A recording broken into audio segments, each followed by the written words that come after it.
Good morning, सुप्रभात। मध्य प्रदेश के मुखिया श्री सीएम मोहन यादव जी कुछ मध्य प्रदेश के अतिथि शिक्षकों के हित में निर्णय लेने वाले हैं और इन्हीं की साथ आपको बता देते हैं मध्य प्रदेश में अतिथि शिक्षकों का जो महान आंदोलन हुआ था उसके हित में मुख्यमंत्री बहुत ही जल्द फैसला सुनाने वाले हैं। इसी बीच आपको बता देते हैं मध्य प्रदेश अतिथि शिक्षक संघ इकाई सेमरिया जिला रीवा से यह खबर आप तक संचालित।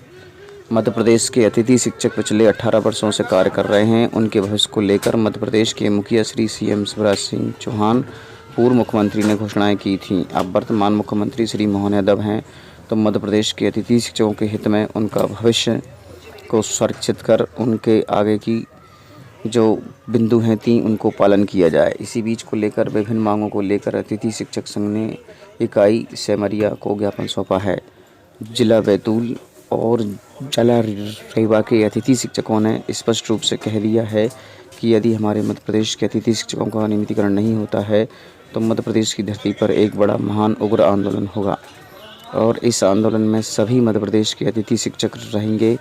इधर मध्य प्रदेश के अतिथि शिक्षकों के लिए कई प्रकार के लिए ज्ञापन सौंप जाते हैं, लेकिन नेता प्रतिपक्ष उमंग संघार ने कहा है कि मध्य प्रदेश की बीजेपी सरकार आज मध्य प्रदेश के बेरोजगार युवाओं को और कितना ध्यान दे रही है। इसी विषय को लेकर मध्य प्रदेश में बहुत ही जल्द अतिथि शिक्षकों के हित में निर्णय लिए जाएंगे।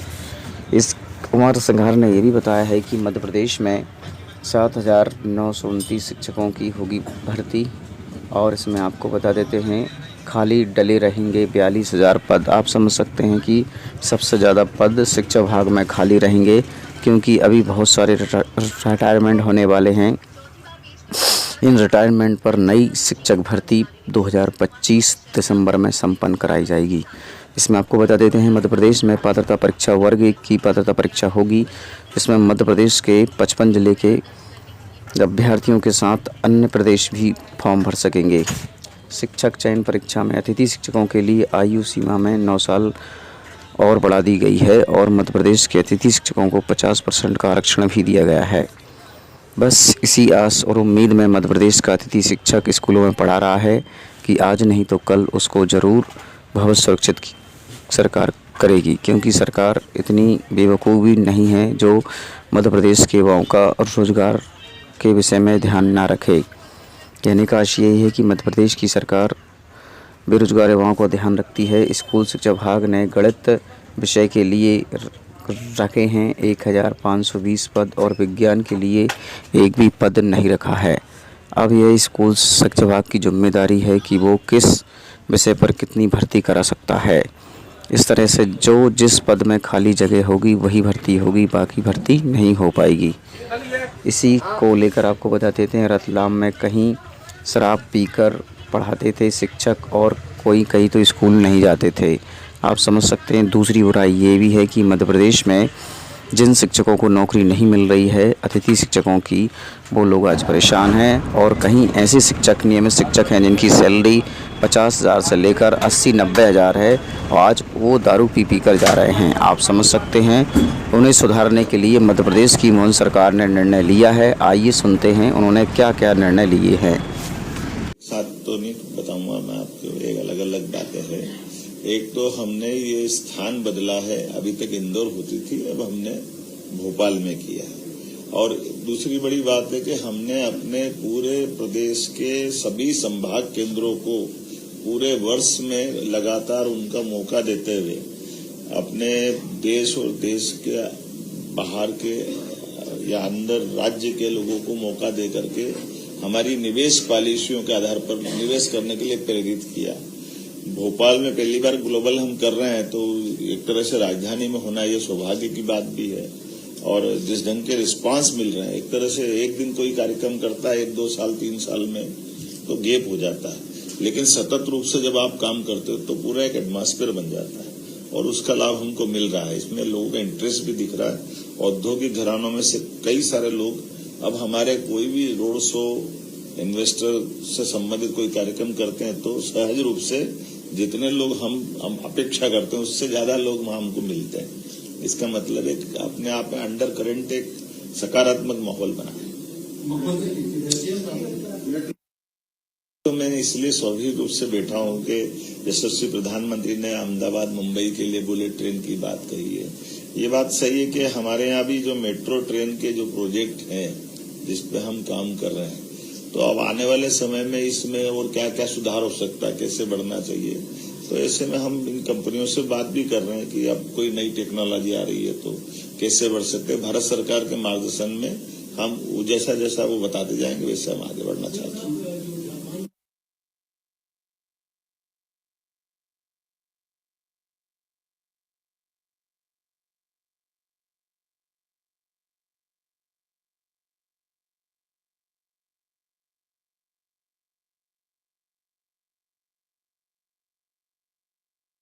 उनको सबको दर्द है कि हमारे गांव खाली हो गए, आबादी अब अधिकांश शहर में आ गई है। उनके यहाँ ये शहरीकरण का एक बड़ा माहौल बना है, तो गांव के अंदर एक थोड़ा सा अभी हमारे गांव अलग टाइप के हैं और उनके गांव में ऐसे थोड़ा सा औद्योगिकरण से वो इस चीज की कमी महसूस करते हैं। तो उन्होंने कहा कि भाई हमारे यहाँ तो स्किल डेवलपमेंट के आधार पर आप जापानी भाषा सिखा दोगे तो हम आपके यहाँ के लोगों को रोजगार की दृष्टि से भी, जैसा हमारे यहाँ उन्नत खेती करने की आदत पड़ गई है, तो ऐसे जापान के भी बड़े बड़े खेत दे सकते हैं किराए पे। ऐसे कई सारे प्रकार से उनने अपने मध्य प्रदेश के साथ भविष्य में, क्योंकि आबादी हमारे पास सरप्लस है, युवाओं की संख्या सरप्लस है और सब प्रकार के लोग हैं, अच्छी बौद्धिक क्षमता वाले आईटी वाले विद्यार्थी भी हैं, इंजीनियरिंग कॉलेज के भी विद्यार्थी हैं, तो हमारे पास मिडिल और प्राइमरी के विद्यार्थी भी हमारे पास रोजगार को लेकर के ऐसे परस्पर एक दूसरे को क्या क्या कर सकते हैं उस सब पे बात की।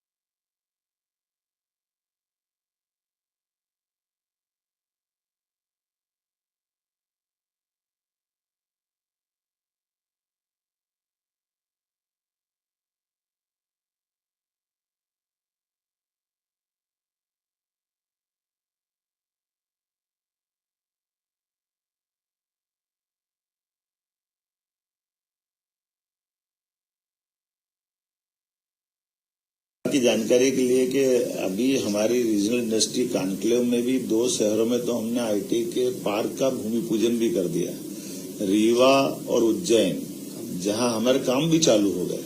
और जानकारी के लिए बता दूं कि 90% बुकिंग हो गई और ऐसा लग रहा है कि 1-2 महीने फिर वापस सेकंड पार्ट का भूमि पूजन करना पड़ेगा।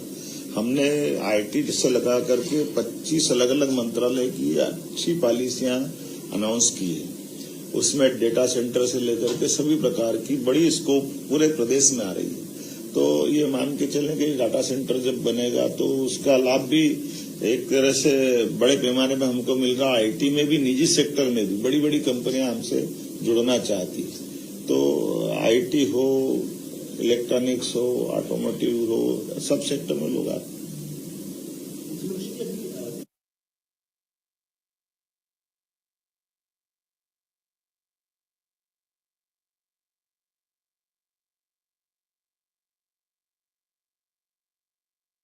प्रयास यही है, यशस्वी प्रधानमंत्री के नेतृत्व में हमारे राज्य के अंदर की जो जो संभावना उसको लेकर के बाकी देश में और देश के बाहर जाकर के भी बात कर रहे हैं। जब हम ग्लोबली बात करते हैं तो स्वाभाविक रूप से जो, जैसे उदाहरण के लिए हमारा जिस क्षेत्र में अच्छी दखल है उन सारी बातों के साथ बड़े पैमाने पे युवा शक्ति भी हमारे साथ है, आबादी भी हमारे साथ है। और ये कई सारे ऐसे, आप कभी कल्पना करो जर्मनी, उसकी आबादी कितनी है, जापान की आबादी कितनी है, लेकिन इकोनॉमी में कितना बड़ा बना है। जो उनके साथ प्लस है उसको प्लस को सीख लें और जो हमारा सरप्लस है उससे हम उससे जोड़ करके कैसे एक दूसरे के पूरक बन पाए।